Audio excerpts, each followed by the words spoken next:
sant leen gërëm leen rafetlu woon bi nga ànd ak seen chaîne de télévision di ITV di leen gërëm itam ci li nga ñuy déglu ci i rajo 90.3 ngeen ànd ak seen mbokk Mamadou Sy di leen dalal ak jàmm ci seen émission l'invité de la rédaction. L'invité de la rédaction di dalal ni ki tey Mao Diouf nekk responsable mouvement Sénégal bu ñu bokk moomee kon nekk suñu gan ni ki tey Mao maa ngi lay nuyu. monsieur Sy maa ngi lay nuyu Mody. di nuyu seen téléspectateurs yi ak seen auditeurs yi. donc di nuyu waa Sénégal di nuyu waa Dakar particulièrement di nuyu le mouvement Sénégal bi ñu bokk à travers le président Barthélémy Dias. ñu naan nag sax ak moom waxtaan ci ponk yoo xam ne àdduna xam ngeen ni mbirum mairie de Dakar mooy coow li fu mu nekk ak élection bi nga xam ne amal nañ ko foofee ñu nar itam wax ak moom ci mbiru recours yi nga xam ni Barthélémy Dias daan na koy duggal waaye itam avenir politique ki nga xam ni moo di Barthélémy Dias nekkoon fii maire bu Dakar nu wax ak moom itam ci mbir li nga xam nag moom moo jëm ci wàllu relation bi dox diggante ku jegi ak ñoom seen alors ci li nga xam ni moom mooy mairie de Dakar gis nañ ni amal nañ nga xam ne moom mooy élection yi ba ñu daal tabb Abass Fall mu nekk kon maire bu Dakar bu bees wutu fa Barthélémy Dias ak Ngoné Mbengue mi doon assuré intérim bi d'abord ci processus bi gisoon nañu amoon na waxtaan yoo xam ni nag doxoon na digganteeg ñi nekk foofee ñi am fa conseiller muy parti yi fa nekk ak coalition yi fa nekk waaye dafa mel ni tey ñi nga xam ni ñoo doon voté ji daanaka du conseil yëpp ñoo demoon ca mairie de Dakar ngir wote Barthélémy Dias ndax moom dafa sàkkoon ci ay conseillers ñi nga xam ne ànd na moom ñu bañ a dem wote ji ndax stratégie bu baax la woon. donc loolu li mu ciy wax encore une fois dañuy gis ni forfaiture sur forfaiture la ñuy gis à la mairie de Dakar. depuis bi nga xam ne ni l'adjoint du préfet de Dakar déchoir na ki nga xam ne nii en décembre le maire Barthélémy Dias.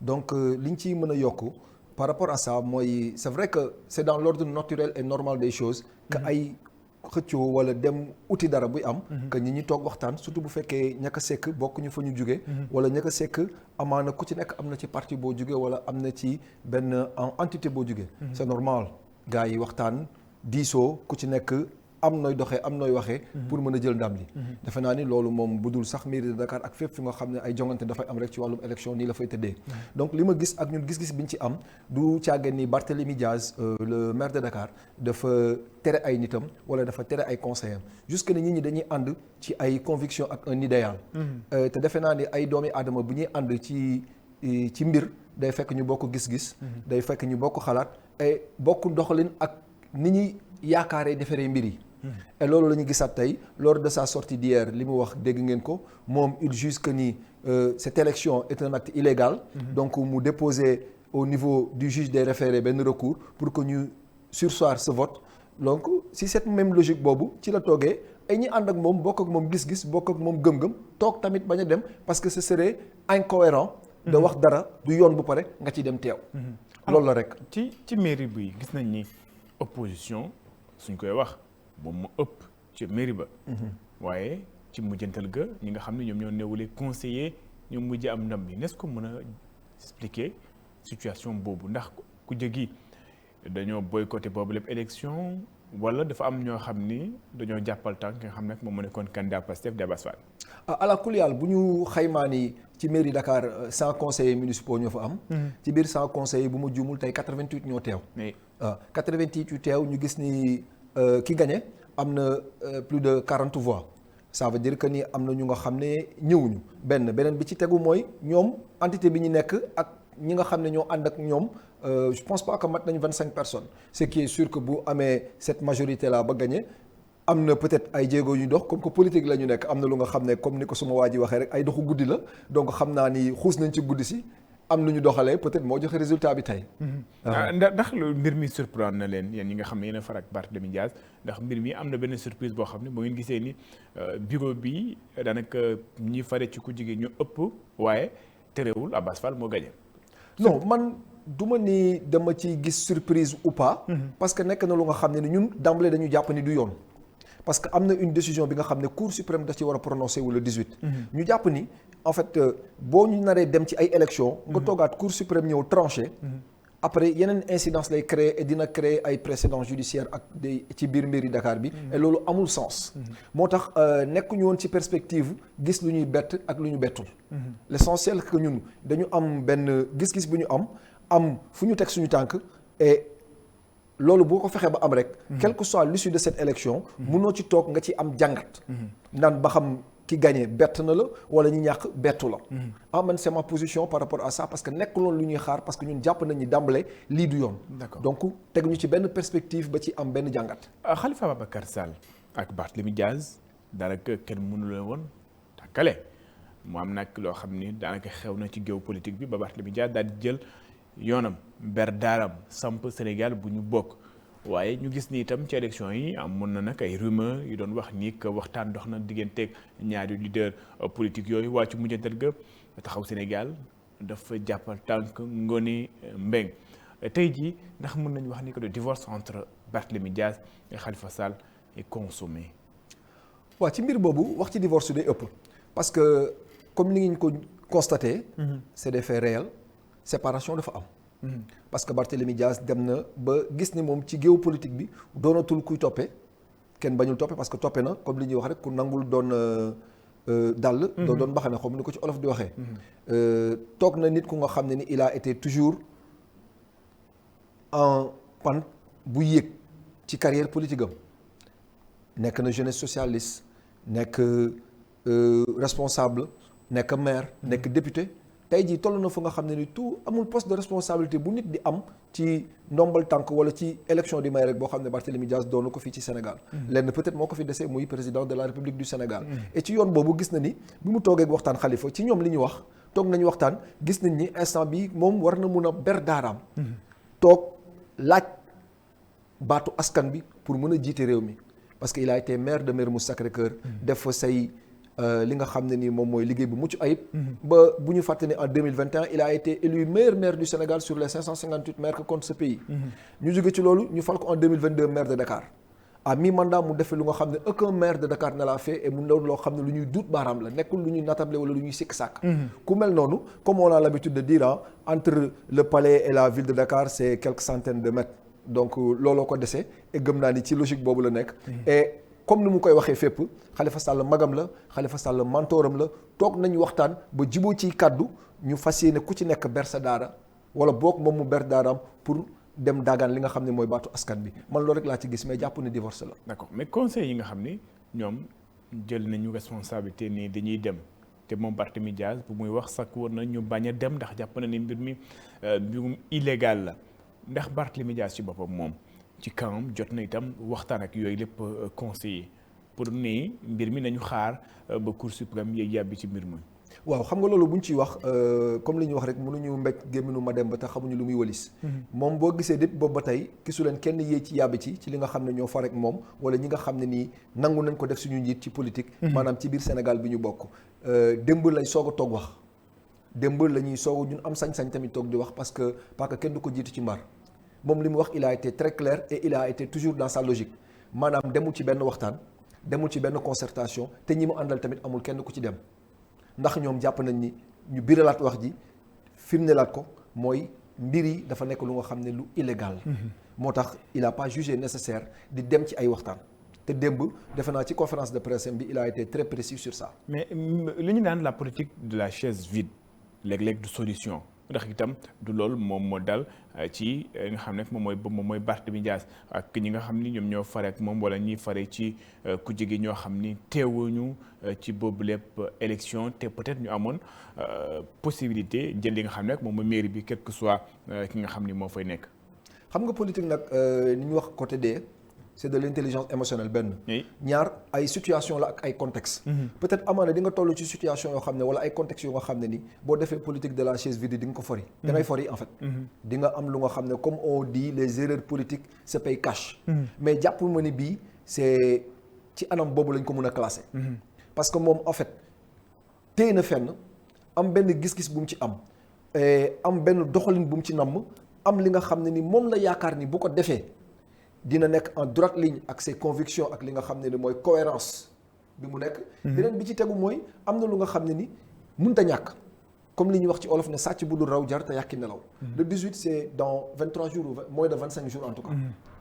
Donc la Cour suprême doit se prononcer. Donc moom comme ni mu koy waxee il a patienté pendant 8 mois dara jaralu ko ci kaw suuf xanaa mu ñàkk gëm yàlla wala gëm koo wala ñàkk kaa wóolu. moo war a jaral parparloo moo war a jar xëccoo moo war a jar ñuy toog di waxtaan ci li nga xam ne ni amaana d'ici peu la Cour va trancher sur ça ñaar mooy am ñu jox ko dëgg. mu delluwaat ci mairie Dakar wala ñu ne ko amoo dëgg. mu continuer son chemin politique. waaw léegi ndax Cour suprême tey verdict bu mu génnee ndax boobu itam mën naa joxe yaakaar parce que Cour suprême dafa rejeter requête bi nga xam ni Barthélémy Dias sàkk woon na ko mooy ñu surseoir li nga xam ni moom mooy élection bile Cour suprême gàntal loolu ndax loolu du am incidence ci la décision bi nga xam ni war nañ ko rendre le 18 septembre. xam nga comme ni ma koy waxee rek dañu nekk dans un pays de droit. Le maire Barthélémy Dias dafa toog gis ni li ñuy bëgg dëgmal nii préfet jot di ko def jox instruction le maire intérim madame le maire Ngoné Mène qu'on salue de passage bi nga xam ne mi ngi ko jëlee ci ministre des collectivités territoriales. mu wax leen que ni dañu def vote pour changer le maire. loolu bu mu amee gis nañ ni président Barthélémy Dias ak ñi mu àndal rafetlu wuñ ko. nanguwuñ ko. ci kaw loolu ñu toog diir waxtaan dugal recours au niveau du juge des référés. recours boobu amaana tey moom la Cour suprême wala bokk ci gën a précis. la chambre administrative de la Cour suprême. moom la rejeté tey. amuñu guñu këyit bi ba xam carrément ci lan lañ sukkandiku wala lan la ñu teg comme motivation pour rejeter ko. mais amaana ce qu'ils ont dit ci li ñu jot ci wax mooy que affaire yi ça n'a rien à voir ak la décision moo tax ñu débouter le maire Barthélémy Dias par rapport ak recours bi mu dugaloon ci ci juge des référés pour mën a surseoir ce vote. loolu man jàpp ma ne am na incidence wala dina am incidence par rapport à la décision de justice qui sera prononcée le 18 septembre incha allah. parce que pour man c'est une chose bi nga xam ne nii peut-être jekk na ci toppante mais am na différence. parce que la Cour suprême doit se prononcer sur une affaire bien précise maanaam abus de pouvoir bi nga xam ne nii l'adjoint du préfet de Dakar def na ko bi mu constaté la démission entre guillemets du maire ou du conseiller municipal Barthélémy Toye Dias loolu mooy dem Cour suprême. entre-temps ñu toog ci benn intérim bi nga xam ne duré na 8 mois ku nekk am na ci jàngat boo ci am ak gis-gis boo ci am selon interprétation bi ngay am ci li nga xam ne ni mooy suñuy juridiction. ñu gis ni ñun jàpp nañ ni ak le maire Barthélémy Toye Dias que cette élection là warul am tant que la décision ne s'est pas prononcée. mais tey yoon wax na leneen. donc du ñu def lu dul sukkandiku ci loolu ak tënku ci. parce que comme on dit ñun ay nit yu nga xam ne nañu on est des républicains. on se bat pour que la démocratie soit rétablie et doon li nga xam ne ni moom mooy liy wëy ci Sénégal. donc bu justice waxee dañuy nangu. li mu wax di xaar encore le 18 te am nañ yaakaar ni si le droit de la sera dit monsieur le maire Barthélémy Dias sera rétabli dans ses fonctions de maire de Dakar. alors concrètement est-ce que Barthélémy Dias dañu ne le préfet a constaté sa démission wala le sous-préfet a constaté la démission du conseiller municipal Barthélémy Dias ndax loolu lu am la c'est une décision du préfet wala Barthélémy Dias ci boppam jot na kaa def. non c'est-à-dire que c'est le préfet lui-même ou son adjoint parce que li gën a lëndëmal mbir yi mooy le préfet de Dakar loolu bi muy am dafa nekkoon en congé. en vacances. kon sous-préfet bi c'est son adjoint pas le sous-préfet c'est l'adjoint. c'est l'adjoint même du préfet de Dakar qui a fait cet acte. qui a reçu soi-disant ci benn Samba Boy bu nga xam ne taay naa tudd turam. ci xam nañu manœuvre politique ak ay manigance politique comment ça se passe. donc si seen tàppale yooyu. ci la adjoint préfet bi taxawee nañ ni il a constaté la démission d'un conseiller municipal en l'occurrence monsieur Barthélémy Toye Dias. loolu indi ñu déchoir ko sur son poste de maire. parce que avant d'être maire et li gën a graaw mooy bu nekkoon avant li nga xam ne ni mooy le code des collectivités territoriales. wala li nga xam ne ni moom moo tax le maire maintenant est élu au suffrage universel direct. bu fekkoon bu njëkk ba peut-être le conseil municipal boo constaté sa démission peut-être mun na am impact sur le poste de maire. mais bii léegi le maire il est élu au suffrage universel direct. c'est-à-dire que ce n'est plus les conseillers qui se réunissent pour élire un maire loolu tamit beneen jàngat la je suis pas juriste. quand même mais loolu yëpp day gën a firndeel taxawaay ak gëm-gëm bi ñu am na lii. ay tappale la et c'est un complot purement politico-judiciaire. pour en vérité anéantir un adversaire politique et un adversaire de taille. Vous avez espoir que la Cour suprême va se prononcer en faveur de Barthélémy Dias ni ñu ko jàppee nii que moom nekkul un conseiller municipal parce qu'il est élu au suffrage universel direct parce que dañu ne ñi nga xam ni ñoom ñoo mbirum droit ñu ngi naan ñi nga xam ni mooy adjoint préfet bi lu mu jël bokkut c'est l'ancienne loi ndax loi bu bees bi maire il n'est pas conseiller municipal mais il est élu au suffrage universel direct. ñu jaaraat ci un peu rek comme ni ma ko waxee nekk ñu fii di dugg ci ay débats techniques juridiquement parlant. mais li garaaw mooy acte yi mu visé. bu ma juumul acte article 277 la xaw ma 217. Oui, 277 ci moom la visé mais loolu c'est un article du code électoral. En fait il faut savoir que ni code électoral ay article am c'est des choses yi nga xam ne ni avant élection bi la pendant l'élection ak la phase contentieuse. mooy li nga xam ne après élection la. mais maire bu ñu ko fexee ba fal lu ko tënk c'est le code général des collectivités territoriales te code boobu. bu ma juumul ci article 30 ba article 130 ba 140. ñi ngi ci mën a li ñu ciy énumérer yëpp wax ni ñuy dindee maire ni ñuy falee maire li ko mën a dindi loolu yëpp amul fenn fu ñu wax ni. un préfet ou son adjoint peut déchoir un maire. ñëpp xam nañ ni un maire en exercice. crime moo tax ñu mën ko dindi. et loolu aussi faudrait que le président. fasse un décret pour dindi ko. te loolu yëpp amul. kon ça veut dire que ci tàppale lañ nekk ci ay caaxaan. ba dindi fi ki nga xam ne ni mooy Barthélémy Dias moom tamit toogul ne yaati ni yasar li ko yoon may dem na ko defi. ñu xaar les résultats le 18 incha allah. léegi Abass Fall tabb nañ ko nekk maire bu Dakar bu bees di Barthélémy Dias wax na ni que maire kenn du ko fal ci session extraordinaire mu sukkandiku ci code général des collectivités territoriales ndax mën nañ xaar itam mu def recours pour contester la décision comme que ci session extraordinaire la ñu tabbee Abass Fall. donc en fait loolu pour man da doon jàllale information. da doon yëgal sénégalais yi di yëgal Dakarois yi ñii ci tàppale ñu nekk ba tey. wax ji loolu rek jàngat boobu laa ci am en tout cas li wér te wóor. comme ni ma ko waxee sànq mënuñu mbécc gémminu ma dem ba te xamuñu lu muy wëlis. actuellement nii gëm naa ni. kenn du ko déggaat mu àddu ci yooyu loolu sama gëm-gëm personnel la. d'accord instant bi ci waxu démbam. mooy maanaam li muy xaar mooy incha allah. que la Cour suprême se prononce sur recours bi nga xam ne déposé woon nañ ko ci acte illégal bi nga xam ne moom moo ko dal. ba ñu jëlee ko ci bopp mairie Dakar. li am ci mairie bu Dakar Pastef amoon lim bu néew ci conseiller waaye ci mujjantal ka bu ñuy lim Pastef moom moo jiitu Abass Fall daal di falu nekk maire bu Dakar Barthélémy Dias nekkoon ci ay tànk taxawal benn front boo xam ni ngir mu jàkkaarook nguur gi fu mu toll nii ndax. relation yi nga xam ni peut-être moom dina ko am yenn ci ku jógi ndax du am ay quelques changements. non xam nga. wala lii élection la rek. li ma mën a wax mooy yaa entre li xew tey. ak li nga xam ne ni moom la nekk di dox au niveau de l'opposition. naam mënoon na am benn trait d'union. maanaam ñoom li ñuy nekk di dox. dajaloo bi ak pour mun a taxawal une opposition forte. lii tey waroon na mën a doon benn mandarga. buy jëmmal loolu. mais amaana xam nga nag parti day joxe ay directives. mais xam nga nit ak bañ gàcce dafa doy waar. nit mun na woon wax waaw parti am dem ci bañ gàcce gi def leneen. xam nga loolu c'est des choses yu nga xam ne mënoo ko natt. et ce serait vraiment prétentieux de ma part. de m'y prononcer. mais li wérte wóor mooy ce front là existe. ce front là dinañ ko jëmmal ce front là de l'opposition dina taxaw et dina faire face à ce pouvoir. ndax ku jógi amoo impression ni que da ngeen xaw a déserter tuuti terrain bi maanaam présence de l'opposition bi daanaka duñ ko daan gisee wuñ ko noonu quelques exceptions yoo xam ne ay conférences de presse ak leneen la ñuy faral di gis ndax tey jàpp nga ni am na ku jóg boo xam ni mën a taxaw tey pour faire face au régime. Ah mais bien sûr le président Barthélémy Dias est là.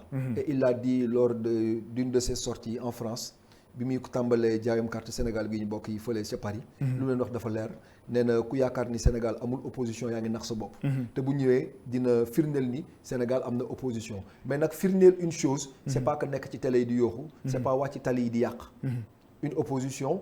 ce doit être d'abord une opposition républicaine. ñoo xam ne Sénégal dafa am li nga xam ne ni moo ko tënk. donc am na lu fi jot a jaar. ci ay violence ci ay yàq. est-ce que loolu dañ ci war a nekk tout le temps. d'autant plus que nit ñi ci dee yëpp. yàq yi ci am yëpp ñi ci ñàkk yëpp. teewul dëkk bi gën na metti. teewul nit ñi gën nañ sonn. teewul tey nit ñi ngi gën a yuuxu. donc day baax ci ñun waay ndaw politique yi wala ñun politiciens yi ñu defaat ñu tëggaat suñu bopp ci doxalin ci jëfin man jàpp naa ni opposition bi tey c'est pas une opposition molle nekkul opposition bu nga xam ne dafa yàcc ni yasar mais gëm naa ni dañuy defaraat seen bopp dañuy taxawaat amaat beneen gis-gis ak beneen doxalin ci façon bi ñuy opposé te li ma wax naa ko benn bés ci ay waxtaan ne ñii en fait du ñoo xam ne da ngay toog di xaxaranteeg xuloo da nga leen di bàyyi ak temps bi bàyyi ak leen sénégalais yi après yow nga ñëw en tant que opposition man gëm-gëm googu laa am ci liñ nekk nii parce que dañoo wax ba deseetuñu dara ñu leen di xaar ci jëf dara amu fi donc le temps va les trahir parce que lépp lu ñu mus a wax amul lépp lu ñu mus a dig sénégalais yi neew ñu ci lépp lu ñu toog mus ko wax ne ay caaxaan dafi newoon daanaka ay waxu naxasa xaw ma na ko ci olof di waxee ay waxi caaxaan la donc loolu lépp le temps va les révéler maanaam seen i ñàkk wax dëgg seen i tàppale seen ñàkk mën liggéey ak seen ñàkk gëm-gëm ci Sénégal temps bi da leen koy feeñal beneen bi ci tegu la population va s'en lasser parce que quoi qu'il advienne ñoom ñooy payer les pots cassés de tout cela après bu boobaa après ñun en tant que opposition wala en tant que ndaw politique dañ leen di ñëw doggali rek gis-gis boobu laa ci am d'accord kon da nga gis ni da nga jàpp ni ñi nga xam ni ñoom ñoo yore réew mi ci jamono ji nekkuñu léegi di doxal dañoo tële dañoo jéemul sax bay doxal wax mënuñu ko xam nga nit mën nga bëgg te doo mën d'accord ñoom ñoo leen dal mais boo ci boolee ak ay tappale ak ay naxe ak wax yu amul non ça devient grave te loolu moo leen dal ni Mawo Diouf ma fàttali leen responsable mouvement Sénégal bu ñu bokk kon Barthélémy Dias fu mu toll nii du yeeyaat yàbbi ci mbir yi ba ñu ne fukki fan ak juróom-ñett ci weeru septembre 18 septembre xaaraat décision bi nga xam ni Cour suprême moom la war adduwaat jëm ci mbir mi nga xam ne moom mooy mbiru mairie de Dakar. waaw bu ma tënkoo ci ay waxu démbam li nga xam ne def na ko lors de sa sortie conférence de presse bu mu amal suñu QG ba fële ca jëppal li mu wax dafa leer dugal na recours ci cour au niveau du juge des référés tey cour boobu tey débouté na ko donc li ci des mooy ànd ak gëm ànd ak yàlla te moom ci la nekk xaar incha allah la décision en fait de la cour suprême concernant cette affaire. d'accord alors Sénégal bu ñu bokk bu ñu ko taxawalee ba léegi fu ngeen toll ci mbir yi ndax yéen a ngi dox gisante ak Sénégalais yi wala ngeen ngi teg ay instances un peu partout fa ngeen toll ci mbir yi. waaw Sénégal bi ñu bokk comme ni ñu ko waxee c'est un mouvement bi nga xam ne le président Barthélémy Toye Dias da ko lancé. depuis le 28 mai passé. donc boobu ak léegi defe naa dans 3 jours jour pour jour lay am 3 mois. mais xam nga booy lance dara muy bees yaa ngi nekk ci wax ak nit ñi yaa ngi nekk ci wax ak sénégalais yi yaa ngi nekk ci dem vers li nga xam ne ni mooy une organisation ou une je dirais même pas réorganisation. parce que lu bees la ñu sumb vers une organisation vers une structuration de ce mouvement là. D'accord. parce que li mu wax dafa leer il va jamais créer un parti politique parce que jàppee na boppam socialiste ci parti boobu moo ko tënk te du nekkaat ci leneen du demaat ci leneen. moo tax benn mu créer le mouvement ñaar le mouvement Sénégal bi ñu bokk day doon entité bi nga xam ne ni képp ku nga xam ne ni gis nga ci sa bopp gis nga sa bopp ci Barthélémy Dias li nga xam ne ni moom la am comme vision moom la am comme objectif ci li mu namm ci Sénégal ak sénégalais yi rek woo na la tàllal na la ay loxoom pour nga ñëw ngeen ànd liggéey loolu ngir Sénégal. donc ci kaw loolu ñu ngi nekk di peaufiner stratégie par rapport ak li nga xam ne moom la ñu jëm vers la structuration. ñi ngi wax ak Dakarois yi ñi ngi wax ak sénégalais yi et à ce jour le mouvement est présent dans les 46 départements du Sénégal. D'accord. et ñi ngi dem ci phase tas mouvement bi dans les 558 communes que compte le Sénégal. oui 557. et ci loolu la ñu nekk nii macha allah. donc ce qui veut dire que ni mouvement bi mi ngi yëngu.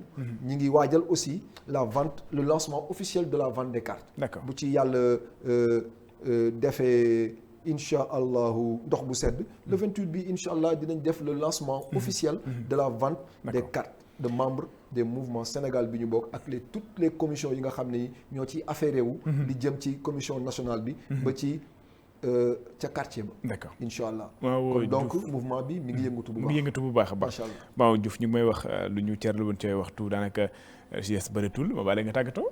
waaw ñi ngi lay nuyu d'abord Mody Sy di la sant di la gërëm di nuyu seen téléspectateurs yi ak seen auditeurs yi.